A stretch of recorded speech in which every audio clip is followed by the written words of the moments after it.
like I said, your job as a dispute resolution lawyer or a dispute resolution specialist begins at the stage of drafting of an arbitration agreement.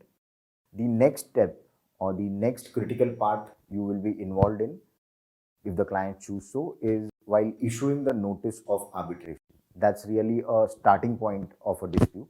So whenever there is a dispute which arises between parties, the first step is that the party who wishes to raise the dispute or raise claims, and then we often refer to them as the claimants, have to send out a notice of arbitration to the other side, that is to the counterparty.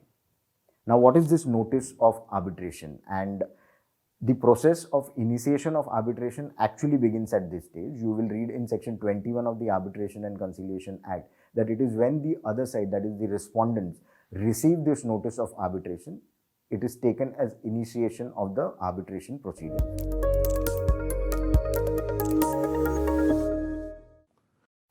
Now, what should a notice contain?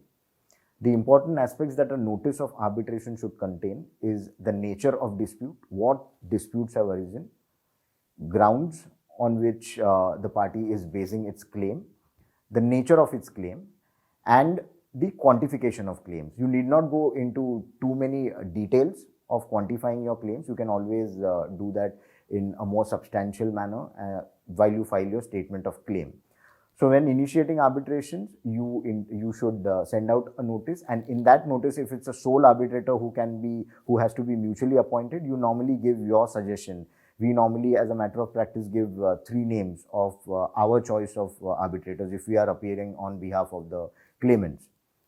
Then in that, if the time frame is not mentioned in your arbitration clause for the other side to respond to, as the Arbitration and Conciliation Act is concerned, the other side is expected or should reply within 30 days from the receipt of that notice with their defense or their reply to that particular notice.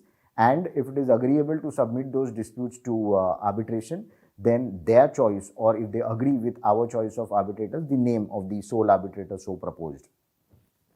Likewise, in the cases of a panel of 3 arbitrators, your notice on behalf of the claimant will give a name of the arbitrator of your choice. That arbitrator will be on your behalf, nominated on your behalf.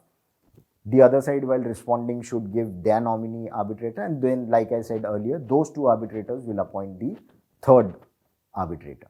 Now, when I say the other side responds to the notice given by the claimant, normally when an arbitration agreement, and that's why the importance or the critical nature of an arbitration agreement, if the intent is clear, then the parties normally cannot wriggle out of arbitration. They have to submit those disputes to arbitration. So after signing an arbitration agreement, then the other party cannot take the defense that the dispute is not arbitrable, except for in certain cases. They have to arbitrate. And if it's a poorly drafted clause, so be it. Parties have signed on it, they have agreed for arbitration, so they'll have to arbitrate.